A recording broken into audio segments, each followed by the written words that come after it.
안녕하세요. 저는 홀로 중학생 아들을 키우고 있는 40대의 싱글맘입니다. 제 팔자가 기구하여 일찍이 남편을 떠나보내고 여태 혼자 아이를 키워왔네요. 처음에는 아들과 둘이 남겨져 어떻게 살아야 하나 막막하기만 한 심정이었는데 벌써 이렇게나 세월이 흘러 저희 아들도 그새 많이 자라주었네요. 하지만 그 세월 동안 너무 많은 일이 있었다 싶습니다. 한때는 왜 나에게만 이런 시련들이 닥치는 건지 한스럽기도 했었지만 그래도 제가 무사히 살아있는 걸 보면 그만큼 운도 따랐던 게 아닌가 싶습니다. 그럼 제가 그동안 겪었던 이야기를 시작해 보겠습니다. 남편과 저는 20대 중반에 처음 만나 서로 한눈에 반했었습니다. 그 사람의 얼굴이 마음에 들었던 건지 착한 성품이 좋았던 건지 아니면 아이처럼 맑게 웃는 모습이 좋았던 건지 모르겠지만 저는 남편이 처음부터 참 좋았었어요. 어쩌면 이런 게 운명이라는 게 아닐까 싶을 정도로 저는 남편에게 점점 더 빠져들게 되었죠. 처녀 때만 하더라도 저는 여자 혼자 당당하게 살겠다며 결혼이나 사랑에 대한 큰 기대가 없었었는데 남편을 만나고부터는 무조건 그 사람과 결혼을 해야겠다 싶더라고요. 신기하게도 그 사람의 조건이나 상황과 관계없이 이 사람과 함께라면 행복할 수 있겠다는 확신이 들었었어요. 그렇게 서로 결혼을 약속하고 집안의 허락을 받아 결혼을 준비하려 했지만 저희는 그럴 수가 없었습니다. 저희 부모님이 남편을 심하게 반대하셨기 때문이죠. 사실 남편은 어릴 적 부모님을 잃고 고아원에서 자란 고아였습니다. 그래서 대학도 나오지 못했고 번번이 가진 것도 모아둔 것도 없이 뭐 하나 내세울 게 없는 사람이었어요. 저희 부모님은 돈 없고 부모 없는 남편과의 결혼을 반대하셨습니다. 부모님 입장에서야 자기 자식이 고생하는 꼴이 뻔히 보이니 당연히 반대하실만 하지만 그래도 저는 부모님이 제 뜻을 이해해 주시기를 바랐습니다. 하지만 아무리 설득하고 애원해도 부모님은 남편을 인정하지 않으셨습니다. 성희, 너 정말 왜 그러니? 부모가 반대하는 건 다 이유가 있는 건데 왜 그렇게 말을 안 들어? 우리가 너 그런 놈한테 시집 보내려고 여태 힘들게 키웠는 줄 알아? 왜 뻔히 보이는 고생길을 네 발로 뛰어들어가려고 그래? 부모가 자식이 안 되기를 바라겠니? 그 놈이랑 결혼하면 네가 무슨 고생을 할지 보이는데 어떻게 허락을 해? 엄마, 진호 씨 정말 좋은 사람이야. 나 진호 씨랑 있으면 행복해. 진호 씨 말고 다른 사람은 생각할 수가 없어. 아무튼 절대 안 되니까 결혼하려거든 앞으로 우리 볼 생각하지 마라. 부모님은 끝까지 완강하셨고 애원하는 제게 부모님과 남편 둘 중 하나를 고르라는 최후 통첩을 날리셨습니다. 워낙 부모님 말씀을 잘 듣고 속안만 썩이지 않았던 저였기에 부모님께서는 제가 마지못해 부모님 뜻을 따를 거라 생각하셨을 거예요. 하지만 저는 결국 그런 부모님의 마음을 저버리고 남편을 택했습니다. 그래도 끝까지 제발 결혼을 허락해달라 말씀드려봤지만 부모님은 그런 제게 큰 배신감을 느끼셨는지 다시는 연락도 하지 말고 찾아오지 말라며 저와 모든 연락을 끊고 의절하셨습니다. 그래서 저는 끝내 축복받지 못하는 결혼을 하게 되었죠. 그런 상황이 벌어져 저도 너무 가슴이 아팠지만 그럼에도 저는 남편을 포기할 수가 없었습니다. 부모님께서 남편을 반대하시는 이유가 남편이 고아이고 가난하기 때문이라면 저는 그 이유를 받아들일 수가 없었어요. 그래서 저는 죄 없는 남편을 선택했고 부모님께는 씻을 수 없는 상처를 입혔습니다. 그럼에도 남편과 결혼한 저는 행복했어요. 형편이 어려워 결혼식도 올리지 못하고 제대로 된 혼수도 내 집도 없이 시작한 소박한 결혼이었지만 저는 그제서야 비로소 행복을 찾은 기분이었습니다. 아무것도 없어도 행복할 수 있다는 걸 그때 처음 알게 되었죠. 저와 남편은 내일 낀 일을 걱정하면서도 둘이 있으면 배고파도 좋을 만큼 서로가 좋았습니다. 바라만 보고 있어도 좋다는 말이 뭔지를 남편을 만나고서야 알았으니까요. 젊은 게 무기이니 돈이야 벌면 그만이고 내 집이 아니더라도 내 몸 늙고 한 평만 있다면 더 바랄 게 없을 것 같았습니다. 모르고 선택한 일이 아니었고 결국 제가 좋아서 한 결혼이었기에 저희 부부는 그런 악조건 속에서도 서로를 의지하며 예쁜 가정을 꾸려나가게 되었습니다. 그리고 부부 사이가 좋은 덕분이었는지 결혼 2년 차에 일찍 아이를 가지며 더 큰 행복을 맛보게 되었죠. 남편을 만나고 그 사람의 아이를 가지게 된 저는 더없이 행복하고 설레었습니다. 지금도 이렇게 행복한데 우리를 닮은 아이까지 태어난다면 얼마나 더 행복해질지 가늠조차 되지 않더라고요. 남편 역시 저희의 임신 소식에 누구보다 행복해했고 저희는 아이를 하루빨리 만나기를 바랄 수밖에 없었어요. 하지만 행복에는 늘 책임이 따르기에 그런 기대만큼이나 걱정도 커질 수밖에 없었습니다. 앞으로 아이가 태어나면 더 좋은 환경과 안정적인 보금자리를 만들어줘야 한다는 생각에 저희는 부모로서의 부담을 가질 수밖에 없었으니까요. 하지만 저보다 더 부담을 느꼈던 건 남편이었을 겁니다. 저는 임신을 하고서 남편의 권유로 일을 그만두게 되었습니다. 당시 제가 하던 일은 휴대폰 액세서리를 제작하는 제품 공장 일이었는데 일을 하다 보면 약품도 만지게 되고 야근이며 외근에 힘든 일이 많다 보니 남편이 늘 제 걱정이 많았었어요. 그래도 다른 일보다 돈벌이가 되니 마지못해 다니고 있었는데 임신을 한 이상 저도 저만 걱정할 수가 없었습니다. 남편은 아이를 위해서 힘든 일을 관두라며 스스로 외벌이를 자처했죠. 저는 가뜩이나 여유 없는 상황에 제가 일을 그만두면 형편이 어떻게 되려나 걱정이 될 수밖에 없었어요. 그런 제 앞에서 남편은 자기만 믿으라 말하곤 했습니다. 그리고 남편은 그런 말에 책임이라도 지려는 듯 전보다 더 열심히 살기 시작했습니다. 이제 아빠가 되었다는 책임감이 삶의 원동력이 되었는지 그 즈음 남편은 잠잘 시간도 쪼개가며 열심히 일을 하곤 했었습니다.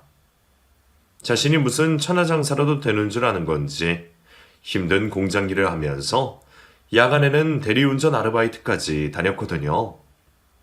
가뜩이나 몸쓰는 일 하면서 힘들 사람이 잠도 못 자고 늦게까지 일을 하는 게 저는 좋지 않았습니다. 남편이 너무 무리하는 게 아닌가 싶어서 말렸지만 남편은 그런 제 잔소리를 피해가며 몰래 더 일을 하곤 했었어요. 여보, 그렇게 무리하다가 탈이라도 나면 어떻게 하려고. 좀 덜 먹고 덜 쓰면 되니까 제발 무리하지 마. 나 무리 안 해.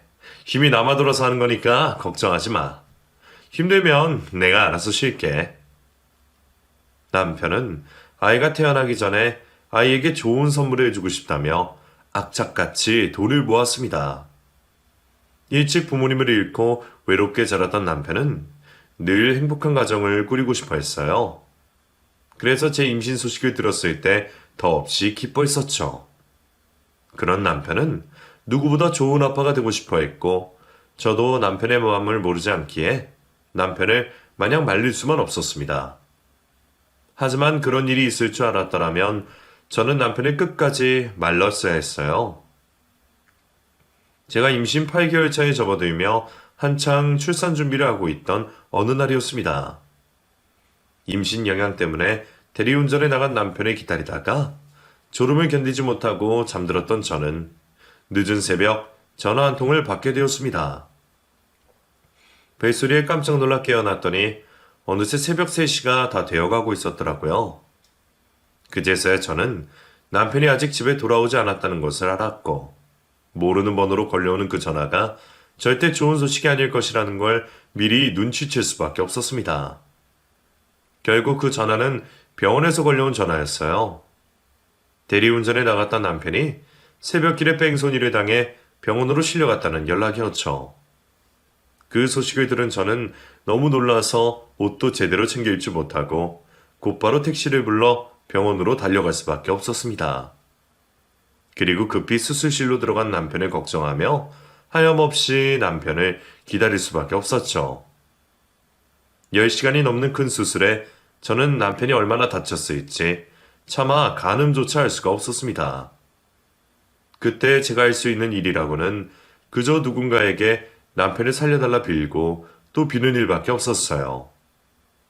큰 수술이 끝나고 다행히 남편의 목숨은 겨우 붙어 있었지만 머리를 크게 다친 남편은 그 후로 의식을 찾지 못했습니다. 남편은 의식 없이 호흡기에 의지해 있었고 병원에서는 앞으로는 기적을 바라고 상태를 지켜봐야 한다는 말뿐이었어요. 기적이라는 말이 참 허무하게 들렸지만 저는 그 말에 조금의 희망을 걸고 몇 날 며칠 동안 남편의 병실을 지켰습니다. 며칠 동안 먹지도 않고 씻지도 않고 말이죠. 아이 생각을 하면 그러면 안 되는 건데 그때는 남편 말고 다른 생각은 할 수가 없었어요. 오죽하면 주변의 다른 보호자들이 저를 챙겨주실 정도였죠. 하지만 그때 저나 아이는 뒷전에 오로지 남편이 깨어나기를 기다릴 수밖에 없었습니다. 반대하는 결혼을 해서 친정 부모님과 의절까지한 주제에 저는 남편이 없으면 고아나 다름없는 신세였어요. 앞으로는 내 인생 남편에게 걸겠다고 생각했는데 남편이 없다면 나는 어떻게 되는 것이고 뱃속의 아이는 어떻게 되는 건지 그 생각은 차마 할 수조차 없더라고요. 하지만 제 갖은 노력과 바람에도 남편은 사고를 당하고 일주일을 버티지 못하고 세상을 뜨고 말았습니다. 이제 곧 태어날 그토록 기다리던 아이의 얼굴도 보지 못하고 말이죠. 제 남편에게 사망 선고를 하고 호흡기를 떼는 의료진을 바라보고 있던 저는 결국 그 자리에서 졸도를 하고 말았습니다.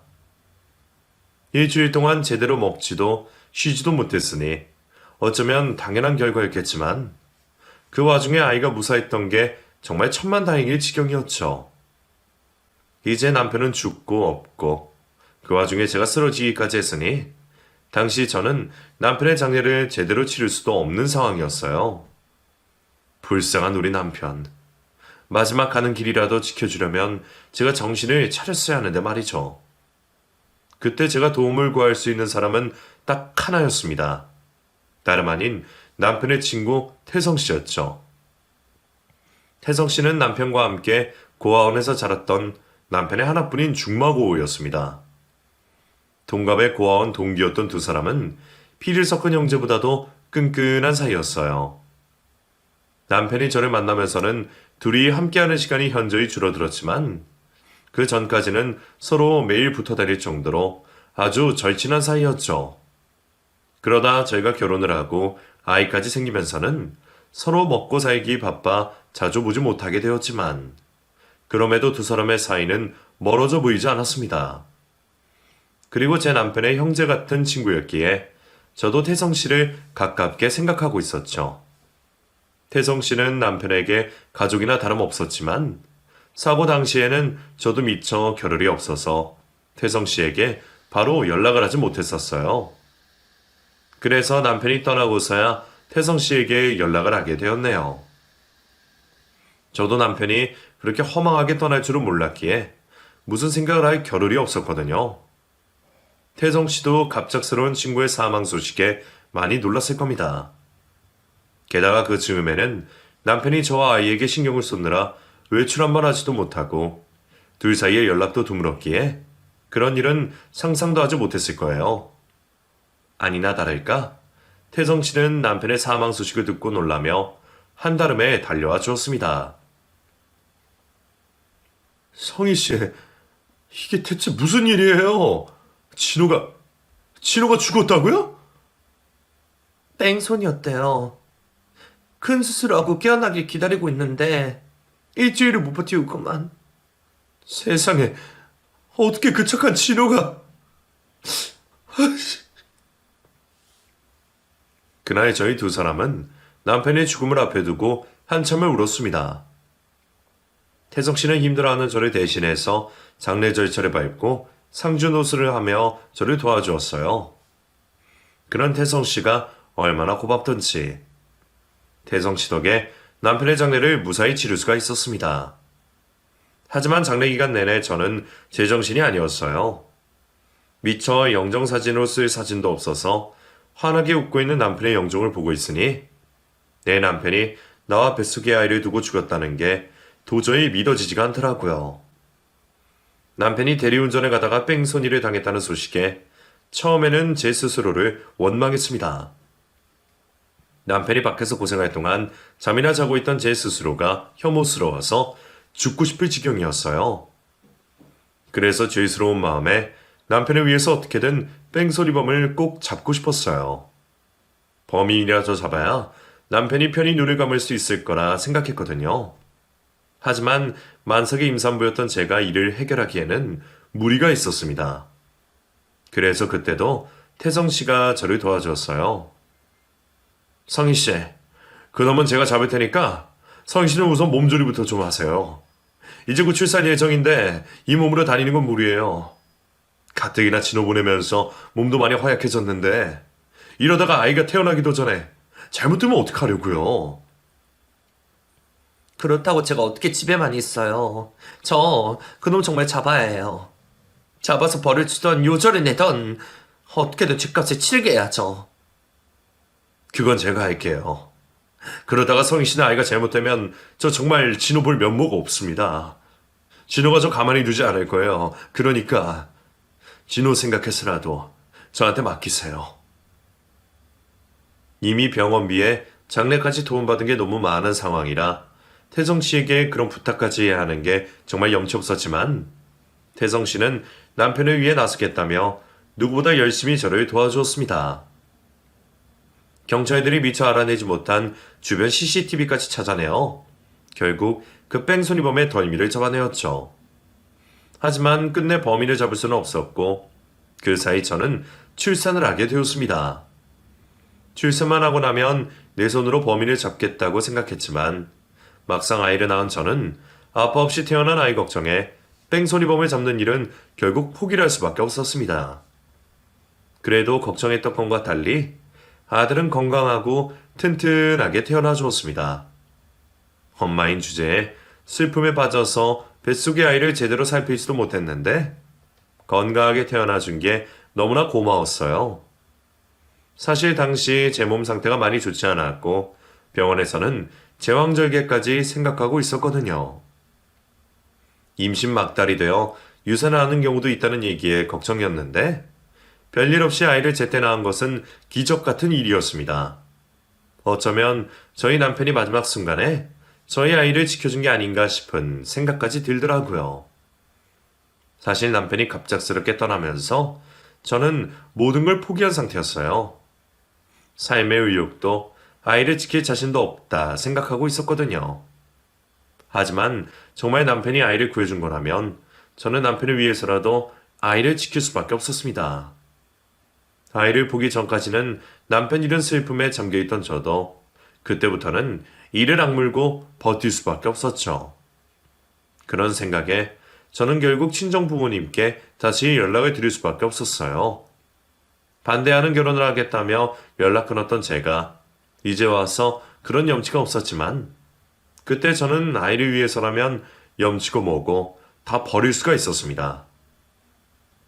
저는 부모님께 남편이 사고로 죽었다는 소식을 전하고 외손자가 태어났다고 말씀드렸습니다.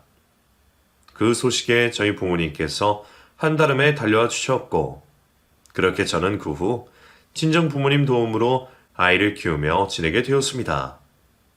다행히 부모님은 속상해 하시면서도 저를 불쌍히 여겨주셨고 특히나 외손자를 예뻐하셨어요. 덕분에 저도 무사히 몸조리를 하고 겨우 엄마 정신을 차릴 수 있었습니다.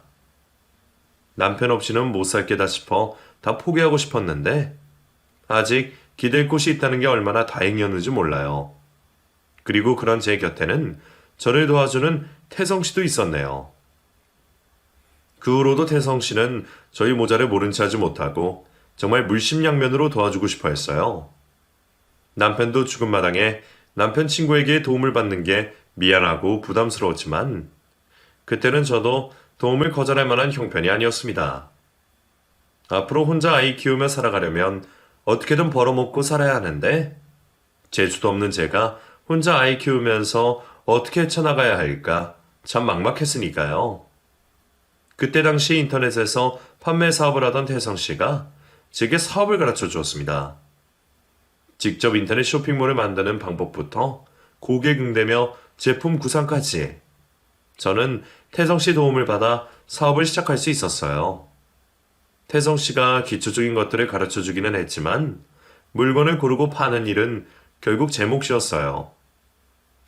그래서 저는 제가 팔 수 있을 만한 물건들을 고르며 고심 끝에 유아물품 관련된 제품 사업을 시작하게 되었습니다.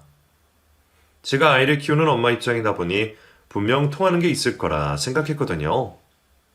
물론 사업이라고 말하기는 민망할 정도의 구멍가게였지만 그래도 그때는 집에서 아이를 돌보며 일을 할 수 있다는 게 더없이 감사하기만 했습니다. 혼자 아이를 키우면서 집을 비울 수 없었기에 쇼핑몰 일은 제게 큰 희망이 될 수밖에 없었어요. 아무것도 모르고 시작한 일이었지만 어떻게든 버텨보려 갖은 노력을 했습니다. 처음에는 하루에 하나도 팔지 못하는 날들이 허다할 정도로 처참한 수준이었지만 언젠가부터 조금씩 입소문이 나며 점점 벌이가 생기기 시작했어요. 내 아이에게 쓰는 물건을 고르듯 하나하나 직접 사용해보고 후기를 남겼더니 다른 엄마들의 공감을 사기 시작했거든요. 결국 진심은 통하는 법인지 저는 조금씩 성장하며 나아갈 수 있었습니다. 아이에게 부끄럽지 않은 엄마가 되고 싶어서 더 열심히 할 수밖에 없었죠. 덕분인지 몇 년 만에 사무실을 내고 직원까지 될 수 있었고 제 형편도 조금씩 나아질 수 있었어요. 그동안 홀로 아이 키우며 아등바등 살던 저도 그제서야 숨통이 트이는 기분이었습니다. 저도 이제는 돈 걱정 없이 아이에게 해주고 싶은 것 해줄 수 있고 친정 부모님 도움으로 지내던 전셋집을 떠나 제 명의로 된 아파트도 얻을 수 있었죠. 몇 년 사이 제 형편이 그렇게 된 것은 전부 태성 씨 덕분이었어요. 정말 태성 씨가 아니었다면 제가 혼자 뭘 할 수 있었을지. 남편 대신 저희 모자를 챙겨주고 마음 써준 태성 씨에게 저는 늘 고마웠습니다. 그래서 늘 그 빚을 갚아야겠다 생각했는데 언젠가부터 저는 태성 씨의 도움이 부담스러워지기 시작했어요. 처음에는 태성 씨가 워낙 좋은 사람이라 형제 같은 친구의 처자식을 챙긴다고 생각했지만 어느 순간부터 태성 씨가 저를 친구의 아내가 아닌 여자로 바라보는 게 느껴졌기 때문이었어요. 자꾸 제게 개인적인 일을 묻고 걱정을 하고 제 생일이나 선물을 챙기는 것에 애정이 느껴졌습니다. 그걸 느끼게 된 건 사실 조금 더 이전이었지만 그때까지 저는 그런 태성 씨의 마음을 애써 모른 척하고 싶었어요.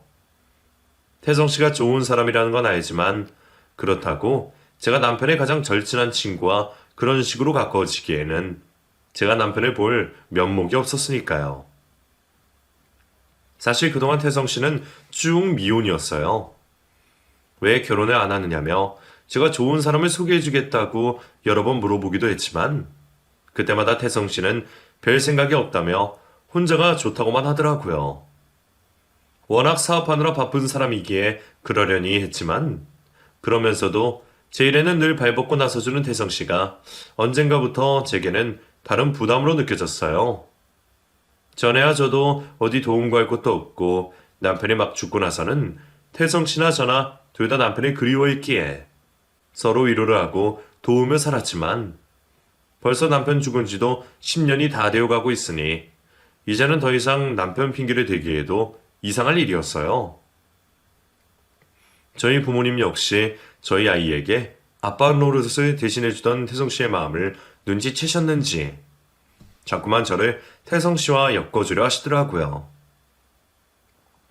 너 정말 재혼 안 할 거니? 성진이도 벌써 초등학교 들어가는데 네가 언제까지 이러고 혼자 있을 거야? 성진이 아빠 죽고 바로 재혼하라고 그렇게 말을 했는데도 말을 안 듣더니 너 정말로 혼자 늙어 죽을 생각이야? 내가 왜 혼자야? 우리 성진이도 있고 엄마 아빠도 있는데 그거면 됐지. 얘가 답답한 소리 하네. 우리야 늙으면 떠날 사람들이고 성진이도 나이 차면 자기가 좀 꾸려나갈 텐데 너 그때도 속편하게 그런 소리 할래? 남편이 죽고 홀로 아이를 낳았던 저를 안타깝게 생각하셨던 부모님은 그때도 제가 아이를 두고 재혼하기를 바라셨었습니다.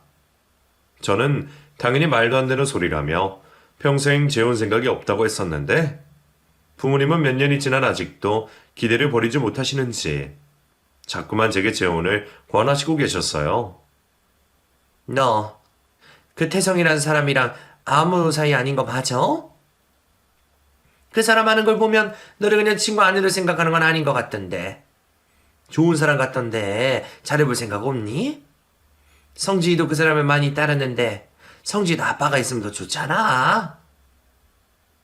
처음에는 말도 안 되는 소리라고 생각하던 저도 외롭긴 했던 건지 제게 잘해주는 태성 씨에게 조금씩 마음이 갈 수밖에 없었습니다. 특히나 저희 아들에게 잘해주는 모습에 늘 마음이 싱숭생숭했어요. 나야 어차피 다 포기했던 인생에 혼자 외롭게 늙어 죽더라도 아쉬울 건 없지만 한창 아버지가 필요할 우리 아이에게 좋은 아빠가 있으면 좋지 않을까 하는 생각이 있었거든요. 이러면 안 된다고 생각하면서도 태성 씨가 아이에게 아빠 대신 다정하게 굴어주고 아들 역시 태성 씨를 잘 따르는 모습을 보면 저도 모르게 저희 세 사람의 모습을 그리곤 하는 거였어요. 그렇게 갈팡질팡하며 애써 제 마음을 숨기던 제 마음을 눈치챈 태성 씨는 제게 적극적으로 다가오기 시작했습니다. 성희 씨, 이미 알고 계신지 모르겠지만 저 성희 씨 사실 마음에 두고 있습니다. 언제부터라고 정확히 말할 수는 없지만 가벼운 마음이 아니라는 것만큼은 확실합니다.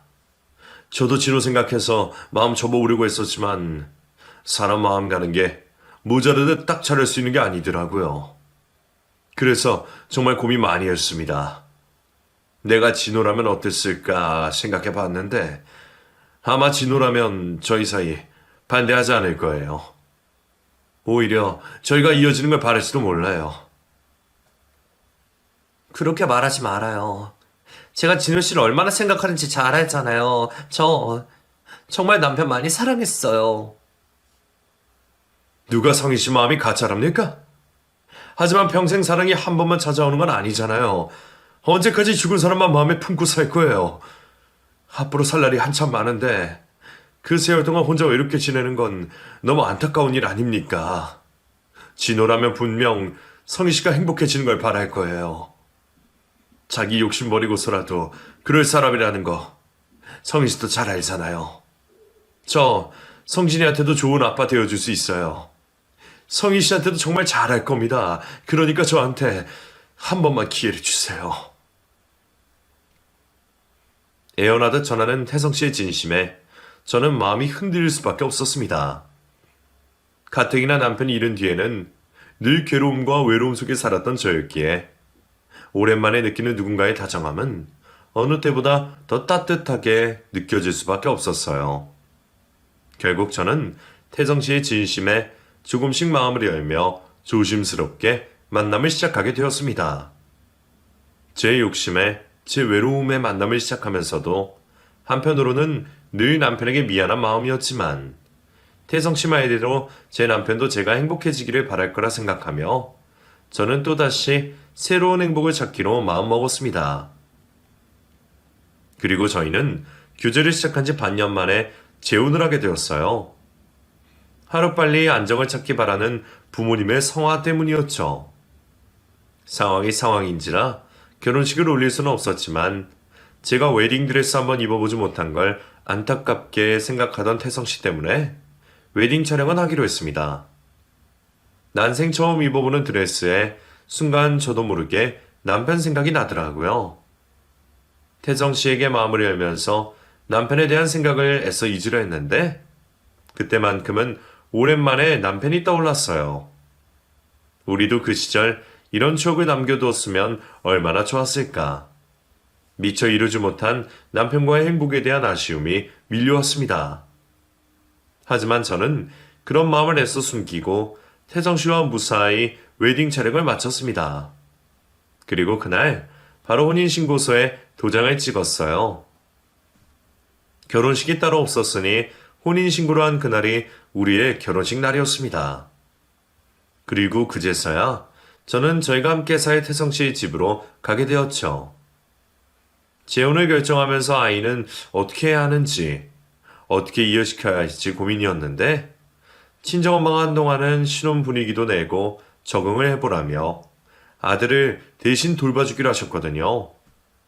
그래서 당분간은 저와 태성씨만 지내게 되었네요. 이제 와서 신혼이라고 하기에는 남사스럽지만 그래도 그날은 저희가 처음으로 함께하는 신혼 첫날이었습니다.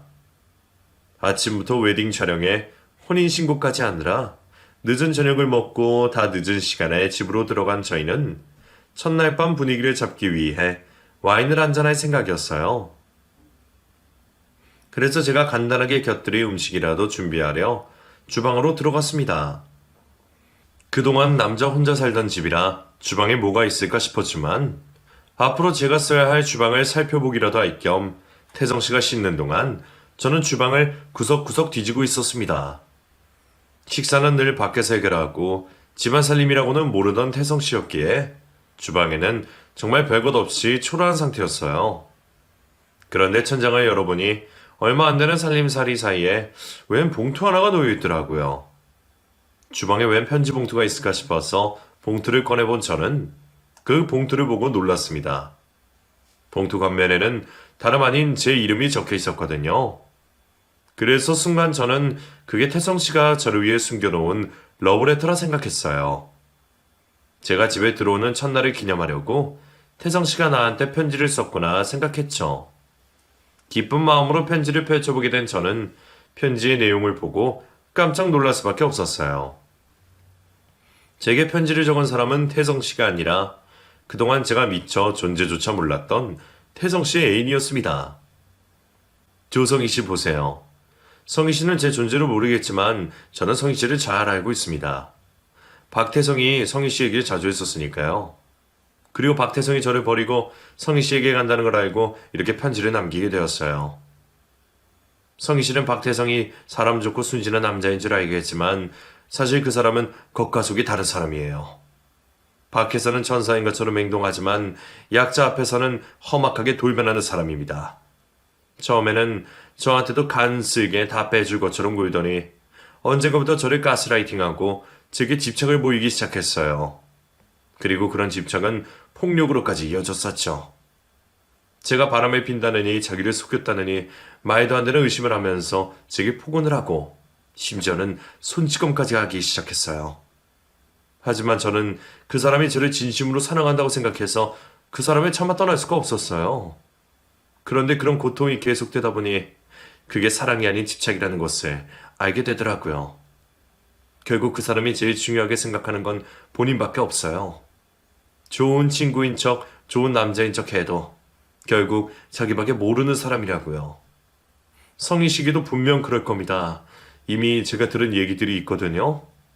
그 사람 성희씨 사망보험을 노리고 있어요. 부디 조심하세요. 얼굴도 모르는 누군가가 제게 남겨둔 편지를 보고 저는 너무 놀랄 수밖에 없었습니다. 주방으로는 일절 드나들지 않는 태성씨 몰래 내가 발견하기를 바라고 주방에 편지를 숨겨놓았다던 그녀는 제가 몰랐던 태성씨의 실체에 대해 말해주고 있었습니다. 의처증에 폭력성에 그런 이야기들은 그동안 제가 알고 있던 태성씨의 모습과는 너무 다른 것이었어요. 그래서 처음에는 솔직히 그 말들을 다 믿을 수가 없었습니다. 그런데 제 사망보험금을 이야기하는 부분에서 저는 뭔가 이상한 생각이 들었습니다.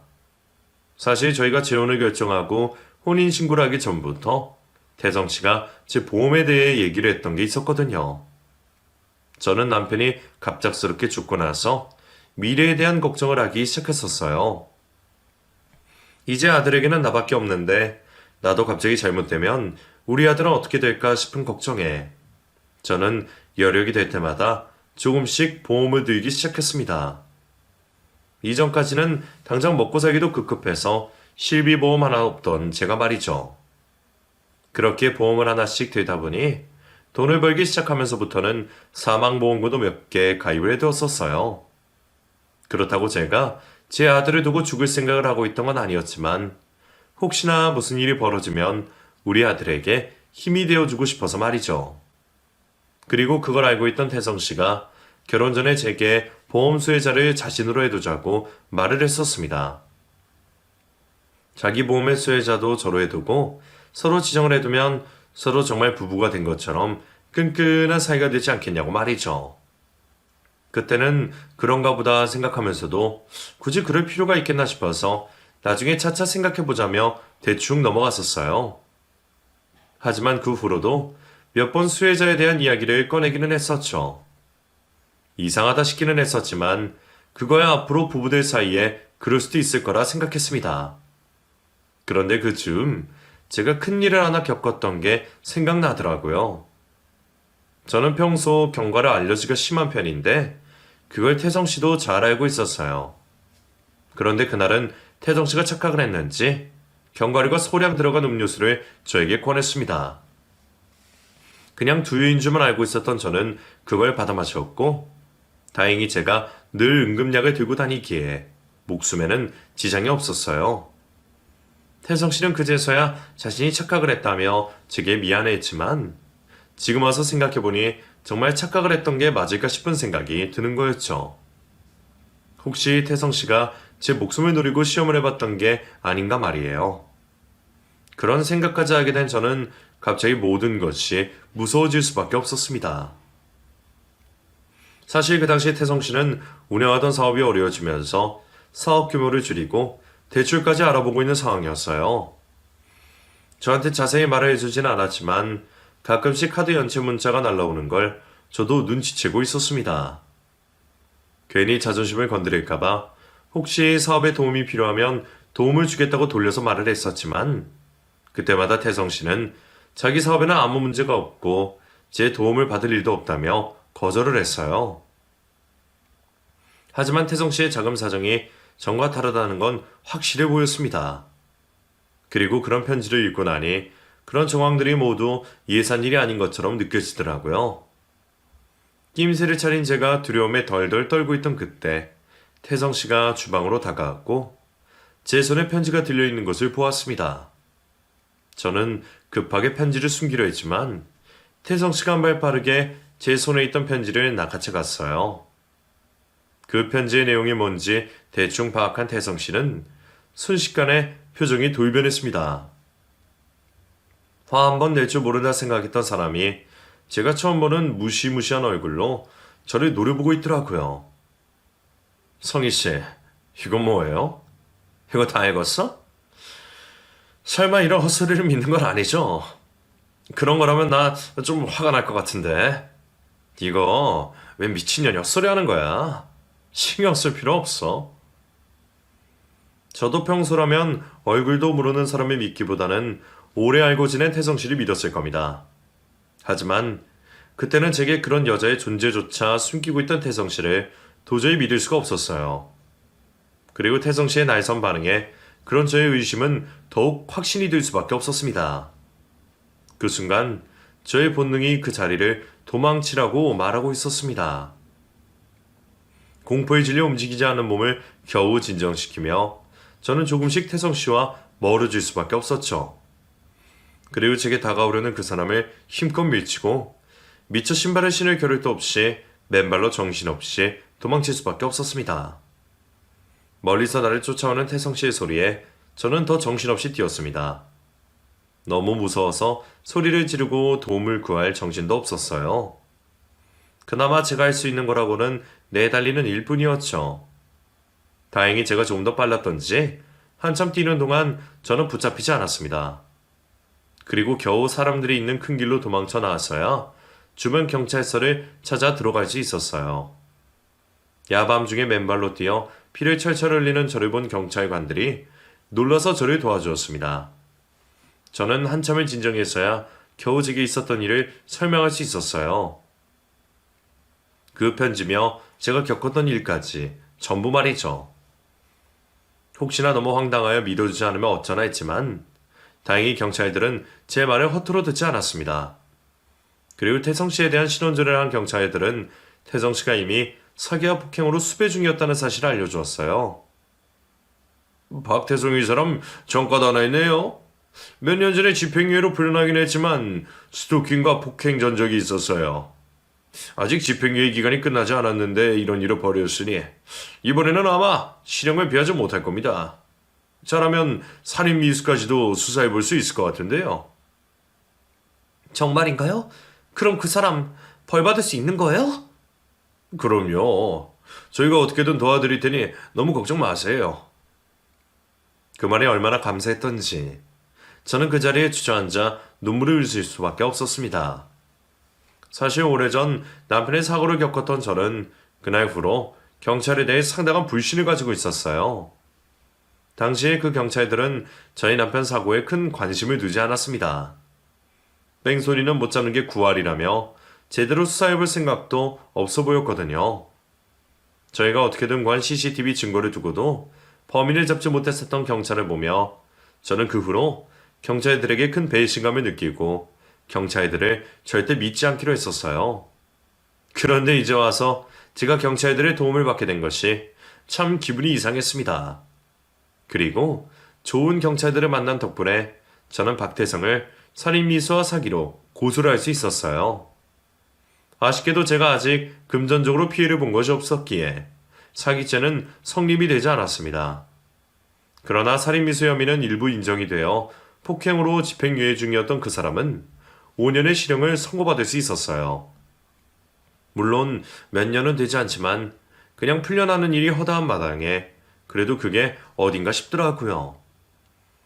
덕분에 저는 조금이나마 마음을 놓을 수 있었고 그 후로 저는 박태성과 혼인무효 소송에 승소하며 그 사람이 저를 다시는 찾지 못하게 이사를 가게 되었습니다. 뉴스를 보면 하루 멀다 하고 별일이 다 일어나는 세상에 제가 그런 놈을 옆에 두고도 큰 피해를 당하지 않은 건 정말 천운이었습니다.